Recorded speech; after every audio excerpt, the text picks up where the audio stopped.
கடந்த ஆண்டு நாடாளுமன்ற மக்களவை தேர்தலின் போது திமுகவிற்கும் மக்கள் நீதி மையத்திற்கும் ஒரு உடன்படிக்கை கையெழுத்தானது. அடுத்த வரக்கூடிய ராஜ்யசபா தேர்தலின் போது மக்கள் நீதி மையத்திற்கு ஒரு இடம் ஒதுக்கப்படும் என்று திமுக ஒப்புக்கொண்டது. இந்த நிலையில் அந்த அறிவிப்பு மே மாதம் வரக்கூடிய நிலையில் இதில் என்ன விதமான முன்னேற்றங்கள் ஏற்பட்டிருக்கிறது என்பது குறித்து பேசுவதற்காக மக்கள் நீதி மைய கட்சியுடைய மாநில செயலாளர் முரளி அப்பா சார் நம்மிடம் இருக்கார். அவரிடம் கேட்கலாம். சார் வணக்கம். இன்று குறிப்பாக செய்தித்தாள்களோட படம் வந்திருக்கிறது. நேற்றுக்கு அமைச்சர் சேகர் பாபு கமல்ஹாசன் அவர்களை சந்தித்து பேசியிருக்கார். என்ன நடந்தது? இது ஒரு வழக்கமான ஒரு சந்திப்பு தான். அது அறிவிக்க சொன்னதுபடி ஒரு மரியாதைக்குரிய சந்திப்பு. மற்றபடி இந்த பாராளுமன்ற தேர்தல் போது ஒப்பந்த அடிப்படையில் நமக்கு ஒரு மாநிலங்களவையில் ஒரு இடம் இருக்கு. அது ஜூலை மாதம் தான் அந்த இடத்துக்கான தேர்தல் வரும். அதுல நம்ம கட்சியின் பிரதிநிதியாக தேர்ந்தெடுக்கப்படுவாங்க. இப்ப நேற்றைய சந்திப்புங்கிறது கொஞ்ச நாள் தலைவர் வெளிநாட்டிலிருந்து வந்த பொழுது அது தொடர்ச்சியா இப்ப இருக்க கூட்டணி சம்பந்தமா ஏதாவது பேசியிருக்கலாம் வச்சுக்கலாம். மொத்தத்தில் ஒரு ஒரு மரியாதைக்குரிய ஒரு சந்திப்பு தான். தொடர்ச்சியா இந்தியா கூட்டணியில தான் கமல் இருக்காரா? ஏன்னா கடந்த சில மாதங்களா பாத்தீங்கன்னா எந்த ஒரு அரசியல் ஆக்டிவிட்டிஸும் இல்லாம இருக்கு. என்ன மாதிரியான பணிகளை செஞ்சுட்டு இருக்காங்க? இல்ல, ஆக்சுவலி நம்ம அந்த கூட்டணியில தான் இருக்கிறோம். அது இல்லாம இப்ப அண்மையில ஒரு வாரத்துக்கு முன்னாடி கூட நம்ம அந்த திருப்பரங்குன்றம் சம்பந்தமா இந்தியா கூட்டணியுடைய கூட்டறிக்கை நம்ம கட்சியுடைய பொதுச் செயலாளர் அருணாச்சலம் அவர்கள் கையெழுத்து போட்டிருந்தாங்க. அந்த கூட்டணி இருந்தது. நாமும் அந்த கட்சியில் இருக்கும் பொழுது கட்சிக்கு முரணான வெளியில் நடக்கிற விஷயங்களை பத்தி வெளிப்படையா செயல் கொடுத்தோம்னா இப்ப அந்த கட்சிக்கு விரிசலோ குழப்பமோன ஊடகங்கள் அதை கையில் எடுத்துட்டு போகும். தேவையோ சொல்ல வேண்டிய விஷயங்களை கூட்டணி இருக்கிறனால நேரடியாக சொல்ல வேண்டிய இடத்துல சொல்லி அதுக்கு தீர்வு காணக்கூடிய இடத்துல இருக்கிறதுனால வெளியில கொஞ்சம் பேசாம இருக்கும். அது இயக்கமற்று இருக்கிறதுன்னு அர்த்தம் சொல்ல முடியாது. இப்போ ஜூலை மாதம் கட்சிகள் சார்பாக எம்பி உருவாகிறாங்க. அது 2026 தேர்தல் இருக்கு. இப்போ தலைவர் வந்துட்டாரு. அது 21 கட்சியுடைய 8ஆம் ஆண்டு விழா இருக்கு. அது தொடர்ச்சியாக நாங்கள் செயல்படுத்த நீங்க பார்ப்போம். இப்ப நேற்று எதுவும் மெசேஜ் முதலமைச்சர் மூலியமாக சேகர் பாபு கொண்டு வந்தாரா? ஏன்னா மே மாசமே அதுக்கான நோட்டிபிகேஷன் வந்துடும். ஏன்னா திமுக எம்எல்ஏக்கள் 34 பேர் சேர்ந்துதான் அந்த ராஜ்யசபாவை கொடுக்க போறாங்க.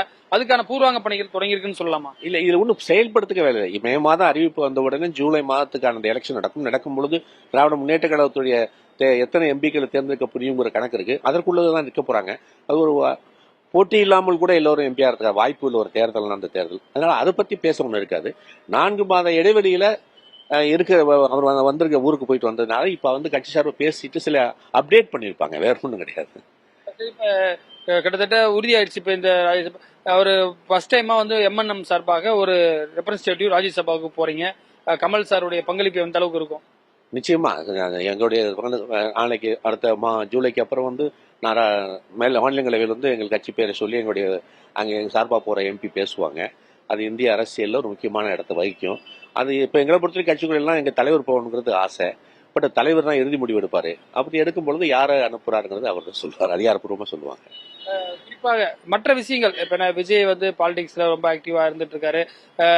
அதெல்லாம் எப்படி பாக்குறது? மக்கள் நீதி மையம் உன்னிப்பா கவனிச்சிட்டு இருக்கா? தமிழ்நாட்டில் நடக்கிற பாலிடிக்ஸ் உன்னிப்பா கவனிச்சிட்டு இருக்காரு? நிச்சயமா நாங்க இந்த விஜய் இப்ப அரசியல் கட்சி நடத்திட்டு இருக்காரு. ஓராண்டாச்சு ஒரு கட்சி ஆரம்பிச்சு. இவரெல்லாம் அரசியலுக்கு வாங்கன்னு பொது மேடையில எங்க தலைவரை கூப்பிட்டுருக்காரு. இது எல்லோரும் அரசியலுக்கு வரணுங்க தான் எங்களுடைய பேச்சு. ஒரு மாணவன் வரைக்கும் வரணும். ஏன்னா இந்த மாணவனுடைய வாழ்க்கையை கூட நிர்ணயிக்கிறது அரசியலா இருக்கும் பொழுது அது எல்லாருடைய பங்களிப்பு இருக்குங்கள.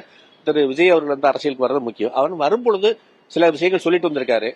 அந்த சித்தாந்தங்கள் பார்த்தா இருக்கிற கட்சியோட சித்தாந்தங்கள் ஒட்டி தான் இருக்கு. பட் அதை எப்படி செயல்படுத்த போறார், அவர் எடுக்கிற முடிவில் என்னங்கிறத பொறுத்து நம்முடைய உறவுகளோ பேச்சுக்களோ விமர்சனங்களோ பண்ணலாம். வெளியே இப்ப அவங்க ஒண்ணுமே செய்யாம இருக்கல, அது விமர்சனம் பண்றதுல அர்த்தம்.